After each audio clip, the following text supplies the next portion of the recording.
Eu louvo a Deus por mais essa oportunidade de me dirigir a todos os irmãos da Primeira Igreja Presbiteriana Renovada de Aparecida de Goiânia, bem como demais irmãos que estão nos vendo e ouvindo a mensagem de Deus nesta noite. Nesses dias difíceis de distanciamento social, que nos deixa com muita saudade e uns dos outros, e acima de tudo, aquele desejo de podermos ter aquelas nossas reuniões maravilhosas no templo, mas sabemos que isso no momento não é possível. No entanto, Deus tem nos dado o privilégio de podermos compartilhar a palavra de Deus através da internet. E hoje nós queremos continuar tirando lições práticas para a nossa vida através da experiência da prisão do apóstolo Pedro em Jerusalém por Herodes, lá no início do cristianismo, na igreja primitiva. E nós estamos respondendo uma pergunta. Você se lembra? O que fazer quando não se há o que fazer? Caso seja possível, abra a sua Bíblia no livro de Atos dos Apóstolos, no capítulo de número 12, no versículo de número 8. Lá na palavra de Deus está escrito: Disse-lhe o anjo, cinge-te e calça as sandálias, e ele assim o fez. Disse-lhe mais, põe a capa. Vamos fazer uma oração? Senhor Deus, nosso Pai, nós nos colocamos diante da Tua presença nesta hora. Meu Deus, terminamos de ler a Tua palavra e sabemos, ó Pai, que o Senhor, nesses dias difíceis, tem contemplado as nossas vidas, a nossa realidade. O Senhor nos tem acompanhado. Ó Deus, a igreja do Senhor tem orado, nós temos orado, colocado, ó Deus, essa situação do Brasil diante do Senhor. E eu quero orar em especial por todos esses irmãos, ó Deus, que nesse instante estão ouvindo a Tua palavra. Fale conosco, ó Deus, através da Tua palavra, queremos ouvir a Tua voz. Nós oramos em nome do Senhor Jesus. Então, irmãos, vamos nos lembrar aquilo que nós já aprendemos. Nessas duas últimas semanas, nós tivemos compartilhando sobre este tema. E nós aprendemos algumas coisas práticas e eu espero que cada um de nós possamos estar colocando realmente no nosso dia a dia aquilo que Deus está nos ensinando. Então vejamos aquilo que nós já aprendemos. Então, em momentos em que não há o que se fazer, nós devemos crer que nesses momentos, especialmente como este que estamos vendo da pandemia, Deus está nos guardando. A segunda coisa que nós aprendemos e estamos fazendo, com toda certeza a igreja tem feito, é orar. Devemos orar incessantemente, como a igreja orou, a fim de mover os favores de Deus na nossa direção, assim como a igreja orou e Deus moveu na direção do apóstolo, libertando da prisão. Em terceiro lugar, nós aprendemos que nós devemos não nos desesperar, mas devemos descansar no Senhor. Nada melhor do que sabermos que Deus está cuidando de nós. Aprendemos também que, como cristãos, nós devemos crer na providência sobrenatural de Deus em nosso favor. Há, como nós falamos na semana passada, há aquelas coisas que nós podemos fazer e outras que não. E naquelas que nós não podemos fazer, nós precisamos crer na ação sobrenatural do nosso Deus Todo-Poderoso. Aprendemos também que precisamos crer que certamente Deus haverá de nos dar uma direção segura. Deus está cuidando de cada um de nós, Deus está cuidando do seu povo nestes momentos em que estamos atravessando a pandemia. E finalmente, aprendemos que precisamos estar atentos ao toque de Deus, aquilo que Deus vai realizar. Certamente que Deus não está com seus braços cruzados e nem se esqueceu de nós, mas Ele vai agir e nós como igreja precisamos estar atentos, como no caso, Deus agiu enviando o seu anjo em resposta à oração da igreja para tirar Pedro da prisão. E a nossa pergunta continua: o que devemos fazer quando não temos nada o que fazer? A primeira coisa que podemos aprender nessa noite, olhando para o texto que nós lemos, é que nós precisamos nos preparar para o melhor. Verso 8 diz que o anjo disse a Pedro: cinge-te e calça as sandálias, e ele assim o fez. O fato é que nós temos visto e ouvido nesses últimos dias notícias alarmantes, notícias que fazem-nos assim a ficarmos preocupados e muitas vezes corremos o risco até de nos desanimar e deixar a angústia prevalecer no nosso coração. Mas essa não é a vontade de Deus. Ao contrário, nós precisamos é estarmos firmes. Cingir significa estar preparado. Preparar para quê? Preparar para o melhor de Deus para as nossas vidas. A esperança do povo de Deus não se limita a esta terra, mas nós cremos no Deus Todo-Poderoso e que Ele há de trazer os recursos necessários para que possamos atravessar esses momentos difíceis e superar e podermos do outro lado olhar para trás e cantarmos um cântico de júbilo e de vitória.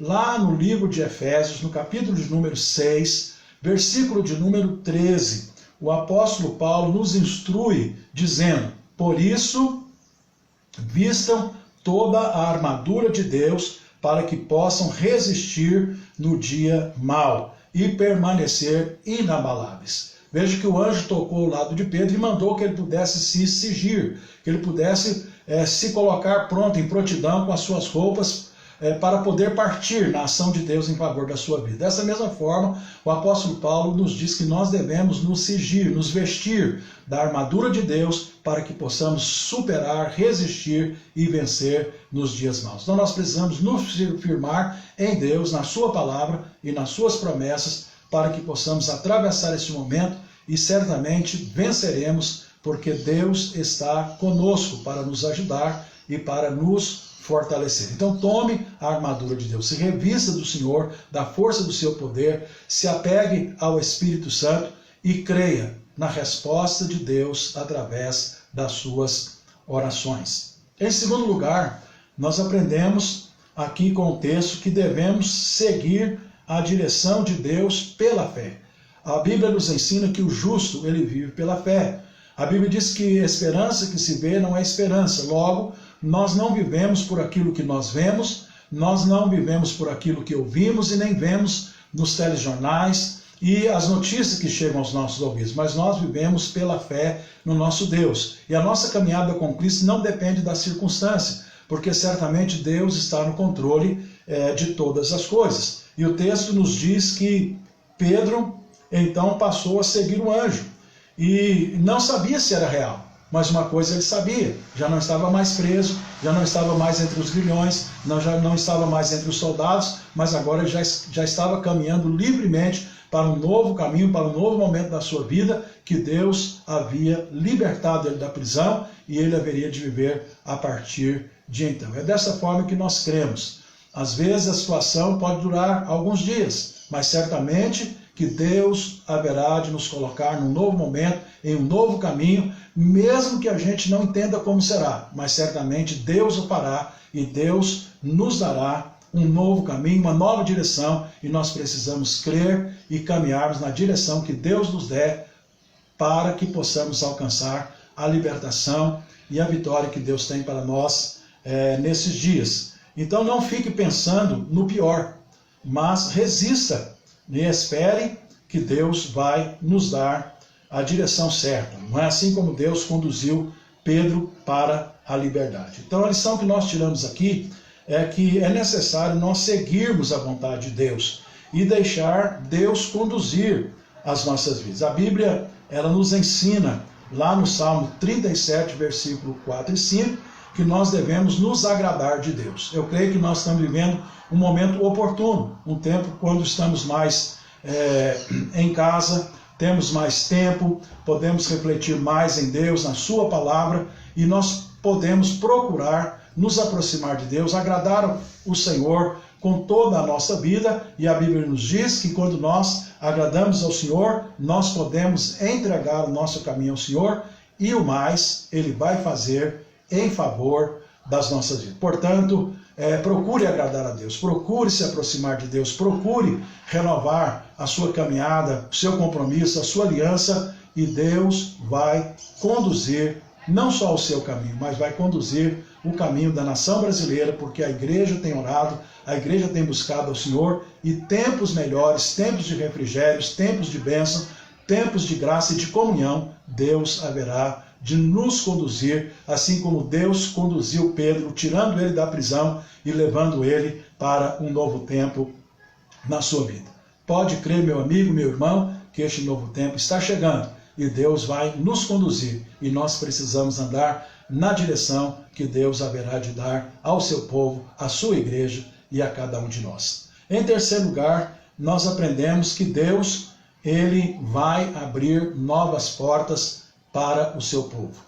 Foi isso que aconteceu. O texto, no versículo 10, diz: depois de terem passado a primeira e a segunda sentinela, chegaram ao portão de ferro que dava para a cidade, o qual se lhes abriu automaticamente. E saindo, enveredaram por uma rua e logo adiante o anjo se separou dele. Então nós podemos observar, irmãos, que o anjo de Deus, ele esteve à frente de Pedro e Pedro pôde então passar as portas até chegar à liberdade. É dessa forma que nós cremos.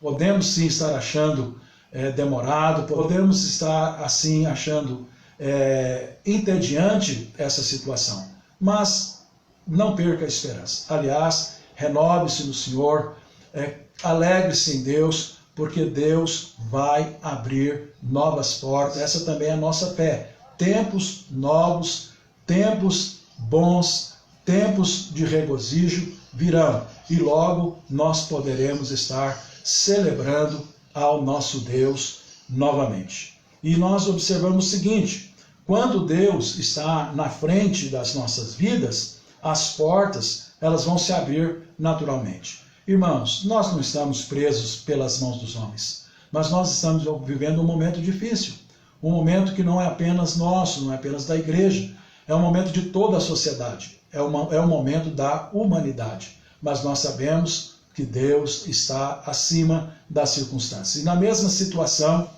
como nós vemos situações semelhantes na palavra de Deus, quando, por exemplo, da situação dos israelitas saindo do Egito, defronte o mar, perseguidos pelos cavaleiros e os exércitos de Faraó, Deus abriu para eles um novo caminho. E eles passaram pelo mar, uma coisa impossível de se crer, de se poder ver com os olhos humanos, mas foi um fato que se deu, porque Deus agiu abrindo um novo caminho. Eu quero que você creia, Deus vai abrir um novo caminho para a igreja brasileira. Deus vai abrir um novo caminho para você. Portanto, meu querido amigo, meu querido irmão, não desanime, não desanime. Deus está no controle de todas as coisas. E finalmente, nós podemos considerar, já quase terminando a nossa experiência com esse texto, uma quarta resposta que daríamos à pergunta: o que fazer quando não se há o que fazer, é irmos para o lugar certo. Agora sim, no versículo 12 está escrito: considerando ele a sua situação, resolveu ir para a casa de Maria, mãe de João, cognominado Marcos, onde muitas pessoas estavam congregadas e oravam. Irmãos, quando tudo isso acabar, nós deveremos voltar a congregar no templo. E será um tempo de júbilo, será um tempo de alegria, será um tempo de celebração.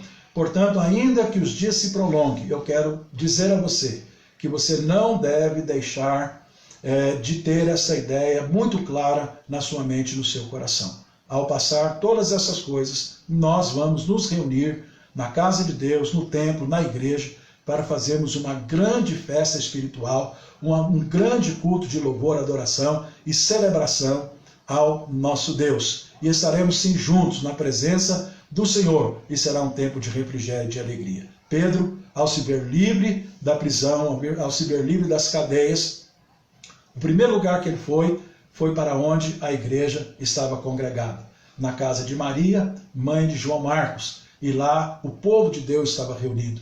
Lá o povo de Deus orava. E é dessa forma que nós devemos fazer. Ao terminar todas essas coisas, nós iremos realizar uma festa extraordinária ao nosso Deus, celebrando ao Senhor com alegria e com júbilo nos nossos corações. Eu quero concluir essa palavra dizendo o seguinte: que nesses dias de quarentena, aumente cada vez mais o seu compromisso com Deus. Renove a sua fé e a sua esperança. Deus vai nos dar dias melhores. Deus está agindo. Deus está conduzindo a história. Portanto, nós podemos ter certeza que Deus tem um caminho, Deus tem uma direção e que Deus vai operar o grande livramento, livrando-nos de todo mal, protegendo as nossas vidas, nos guardando de toda a enfermidade, trazendo a sua paz, trazendo a sua esperança renovada para que possamos viver o dia mau na certeza de que um novo dia virá, onde juntos estaremos celebrando ao nosso Deus. Que a paz de Deus, a graça do Senhor, o cuidado e as bênçãos do Senhor repouse sobre a sua vida. Vamos fazer uma oração? Feche os seus olhos, coloque a mão no seu coração.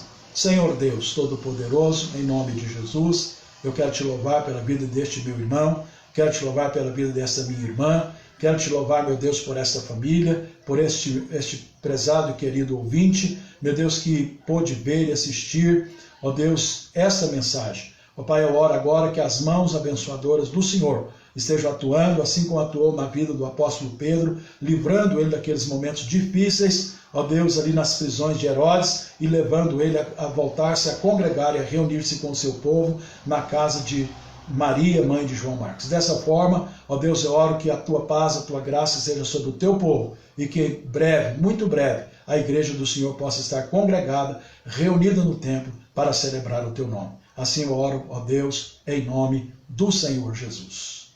Meu irmão, meu amigo, fique na paz. Deus te abençoe em nome do Senhor Jesus. Amém.